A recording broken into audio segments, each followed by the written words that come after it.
Hey YouTube, Twig here, bringing you all an update to my Crystal Beasts Yu-Gi-Oh deck profile for November 2019. Wanted to do an update to the Crystal Beast deck for a good while now. I honestly thought I had done a more recent Crystal Beast deck, but it actually has been over a year since the last update to the Crystal Beast deck. Turns out it was the Advanced Crystal Beast deck that I did recently, but haven't actually done a pure Crystal Beast deck for a good while now. So I figured, why not just update the deck? They didn't really receive much new support lately, but still felt just keeping the deck up to date with the consistency and the amount of cards I run for the deck, just to keep you all up to date for those wanting to build Crystal Beasts, because it is a very fun deck. The whole point of the deck to summon out all the different Crystal Beasts, get them set up in your spell and trap card zone, and then go for your more boss monster like Rainbow Dragon. And I also decided to add a few other cards in as well. So let's go ahead and get started with the deck profile. So for the Crystal Beast monsters, the most important one is definitely Crystal Beast Sapphire Pegasus. When it is normal summon, flip summon, or special summon, you can place one Crystal Beast monster from your deck or graveyard face up in your spell and trap card zone, and it is treated as the continuous face up spell or trap. And when this card is destroyed in the monster card zone, you can place this card face up in your spell and trap card zone. So you have all the setup with Crystal Beast Sapphire Pegasus for all your plays. No matter how it's summoned, you'll get that additional Crystal Beast in your spell and trap card zone, which helps to set up your main boss monster, which is Rainbow Dragon. So you want to make sure you have plenty of Crystal Beasts out of the deck to make use of, or even just to go for your fusion summon with some of your other cards like Ultimate Crystal Magic, which we'll get to when we discuss the spell and trap cards. So through this, it's the highest number of one of the Crystal Beasts, the second one being Crystal Beast Ruby Carbuncle. When this card is special summon, you can special summon as many Crystal Beast cards as possible from your spell and trap zone. If this face-up card is destroyed while it is in the monster card zone, you can place it face-up in your spell and trap card zone as a continuous spell instead of sending it to the graveyard. So this card just gives you more and more monster resources on the field to use. So that's why I also like to run 3 of this. So you always have a Ruby Carbuncle to summon out to get all the other Crystal Beast monsters you may have been setting up in your spell and trap card zone for more resources, whether it be for a Link summon, an Exceed summon, you name it.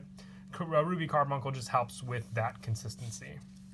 And I also run 2 Crystal Beast Topaz Tiger. I decided to go with 2 Topaz Tiger just for the pressure. It's a good, strong monster that can gain 400 attack when it attacks compared to some of the other ones. If you wanted to test out some of the other numbers, you could try raising up Cobalt Eagle to a higher number and then lowering Topaz down to maybe 1, kind of like all the other ones.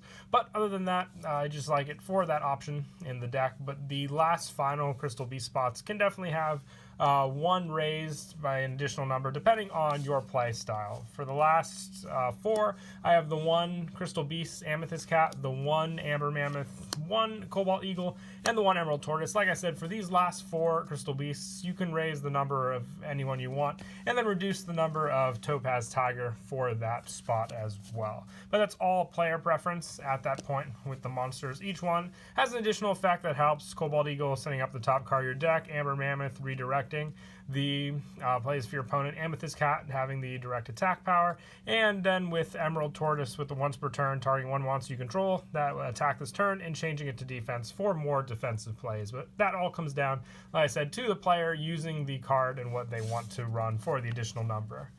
For the boss monsters, I have Rainbow Dragon, which is your, this card's always treated as an ultimate crystal card. It cannot be normal summon or set, must be special summoned from your hand by having 7 Crystal Beast cards with different names on your field and or graveyard. This card cannot activate the following effects. The turn is special summon, and quick effect, you can send all face-up Crystal Beast monsters you control. If you do, it gains 1,000 attack for each monster sent to the graveyard, and you can banish all Crystal Beast monsters from your graveyard to shuffle all cards on the field into the deck. A 4,000 attack point monster gaining that much attack depending on how many Crystal Beast cards you send is a true powerhouse for sure.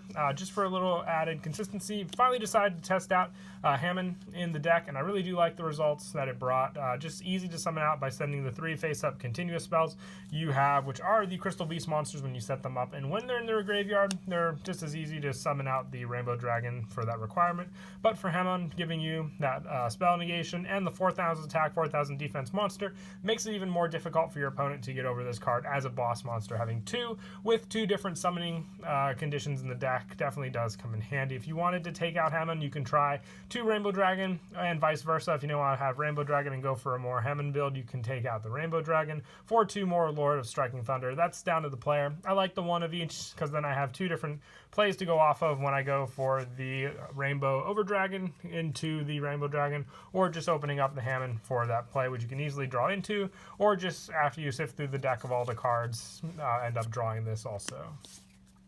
And that is it for the monsters. Decided to stick to as pure of a Crystal Beast setup. You have plenty of search for all the different monsters in the deck also, which is why I decided to stick with the low number count for some of the other cards. I run 3 for the spells. Rainbow Bridge, you add 1 crystal spell or trap from your deck to your hand. It's not a once per turn either, which is insane with this card. It just gives you so much consistency for whatever spell you run, which we run plenty of different crystal spell or traps in the deck. So being able to have options for all of them makes this card a definite 3 of in the deck. And the fact that this card can also search out one of our second best cards, which is Crystal Bond. You add 1 Crystal Beast monster from your deck to your hand and place 1 Crystal Beast monster with a different name from your deck face up in your spell and trap card zone as a continuous spell. You can activate 1 crystal bonds per turn, but you can search Sapphire Pegasus, then use Sapphire Pegasus to put another card face up in your spell and trap card zone, giving you 2, which then can result in a lot of your spells having the different requirements needed for the face up Crystal Beasts in your spell and trap card zone. The fact that they limit this to once per turn is definitely what balances it out. The fact that it just has a search card, and then you can search for this, use its effect, and then go off of those plays, or any of the other crystal beast spells or traps we have in the deck, just makes these 2 cards definitely the most important spells in the deck for sure. For some of the other spells, I run 3 Crystal Promise. With this one, you target 1 Crystal Beast card in your spell and trap card zone. Special summon that target. Going for Ruby Carbuncle is the main play I always do with this card, since it gives you the option to special summon out all the other different Crystal Beast monsters onto the field. So definite 3 of, just an easy special summon using this card. You can use Sapphire Pegasus to add the Crystal Beasts from the graveyard back into the spell and trap card zone, and then this card can special summon them out. You really don't need your graveyard as much for special summon plays. You can rely on those other cards to add them into your spell and trap card zone to reuse. I also run 2 Crystal Blessing. With this one, target up to 2 Crystal Beast monsters in your graveyard. Place those targets face up in your spell and trap card zone as continuous spells. And this is another reason going off of that. Just like with Sapphire Pegasus, this card just adds cards back to reuse for some of your other resources. One of the best ones to use for those is Crystal Beacon.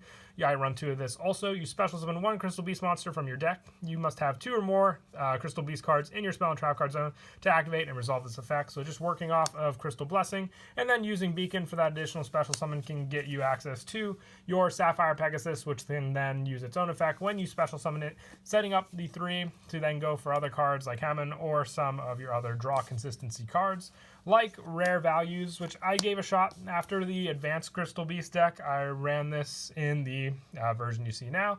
I liked it. If you have 2 or more face-up Crystal Beast cards in your spell and trap card zone, your opponent chooses 1 Crystal Beast card in your spell and trap card zone, sends it to the graveyard, and then you draw 2 cards. This is the best way that I found to draw into Hammond, and just using it then, because usually I can have more cards to set up these spell traps in the spell and trap card zone, while giving me draw power with Rare Values. And it's not even a once per turn. If you have more and more options to use it, more and more draw power as well. And for some of the one-ofs for the Crystal Beasts, I run 1 Crystal Abundance. This card, you send 4 Crystal Beast cards from your spell and trap card zone to the graveyard to send all cards on the field to the graveyard, then special summon as many Crystal Beast monsters as possible from your graveyard, up to the number of cards in your opponent's cards that were sent to the graveyard by this card's effect. This card can be your finisher to eliminate your opponent, just based on how many Crystal Beast monsters you can get out. And Crystal Tree, every time Crystal Beast monster is placed in the spell trap, you place 1 crystal counter, so using up the resources, but also building them up with Crystal Tree to then just add them back on definitely does help. And both of these cards are searchable in the deck, so you have that to remember as well with Rainbow Bridge for that add to your hand. And I also run 2 Ancient City Rainbow Ruins with all the different spell and traps filling up the spell and trap card zone. This field spell, gaining the additional effects based on how many you have, definitely does come in handy. I only run the 2 though. I also run the 1 Terraforming to search out the field spell, just to have the option to search it. It's not a crystal card, so you can't search it with the spell, which is why I decided to go with the 2 of, and then the 1 field spell to search it out, just so I always have the option to add it back to my hand more consistently with that. And that is it for these spells. Moving on to the traps. Now for our boss monster setup from the extra deck, 3 ultimate crystal magic. When your crystal beast monster is destroyed by battle, you can send 7 crystal beast cards with different card names from your hand, deck, and or face up on the field of the graveyard. Special summon 1 ultimate crystal fusion monster from your extra deck. This is treated as a fusion summon. If a face up ultimate crystal monster you control leaves the field because of an opponent's card effect, you can banish this card from your graveyard. Place any number of crystal beast monsters from your graveyard face up in your spell and trap card zone. You can reuse them then with ultimate crystal magic, since they can be face up in the deck or in your hand. So running through this just gives you access to all 3 of the fusion targets in the extra deck also, which you can also then use this, or you can even special summon them with Rainbow Dragon. But this, I would say, is definitely the most consistent, just having a crystal beast to be destroyed and then activating this in response. And then one of the more defensive traps we use in the deck is Crystal Conclave. With this one, once per turn, if a face-up Crystal Beast monster you control is destroyed by battle or card effect, you can special summon 1 Crystal Beast monster from your extra deck, and you can send this card face-up on the field to the graveyard to target 1 Crystal Beast card you control, send 1 card on the field, or return them to the hand. You cannot activate these effects in the same chain, but you still have plenty of options for the special summon, and then the return to hand. Being a trap just gives you that power, which has your opponent rely on. Depending on what they want to do, you can have the special summon and then the bounce back to hand, depending on what play you want to go for. Definite 3 of, along with ultimate crystal magic setting up the fusion play, and this card setting up your defense for the deck. And that is it for the main deck. We'll now move on to the extra deck. 3 Rainbow Over Dragon. This card is your boss monster along with Hammond and Rainbow Dragon in the deck. Just all power with this, giving you the option of fusion summoning it or just tributing it for Rainbow Dragon. And once per turn, with this, you do not use the polymerization and monsters for your Crystal Beast. You can banish 1 Crystal Beast monster from your graveyard. This card gains the attack equal to the banished monster until the end of this turn. And quick effect, you contribute this card to shuffle all cards on the field into the deck. I'd say it's a little more consistent than your Rainbow Dragon just for that play, but with it both back and forth, you have the options to shuffle all cards back and then reuse them depending on the cards you have in your hand also. I also run 1 Firefighting Daruma. You can easily link some of this card in the deck. You just need 1 Beast, Beast Warrior, or Wing Beast type monster, which, Sapphire Pegasus is a beast, along with a bunch of other ones in the deck also, giving you that option for the link play, then being able to target a spell or trap on each field and destroy them. And you have plenty of spell and traps to use with this card, which is why I definitely like going into this link monster the most in the deck. For a few more generic links, I run 1 Nightmare Cerberus, 1 Security Dragon, 1 Underclock Taker, 1 Nightmare Phoenix, 1 Nightmare Unicorn, and the 1 Borreload Dragon. You can try Boral Sword as well if you want for a more aggro push play. And then for the Exceed monsters, I run 1 Tornado Dragon, 1 Abyss Dweller, 1 Dagosto Emerald, 1 Utopia, and 1 Utopia the Lightning. I find rank 4s to be the one you go into the most also with this deck, just based on the levels of a good variety of the Crystal Beast monsters. But that is it for the deck profile. I hope you all enjoyed the video. Like I said, it feels like it's been much sooner since I last did a Crystal Beast deck, but finally glad to be able to update the deck and get everyone up to date just on the most recent cards I use for it. But until next time, please don't forget to leave a like and subscribe, and Kira Twig out.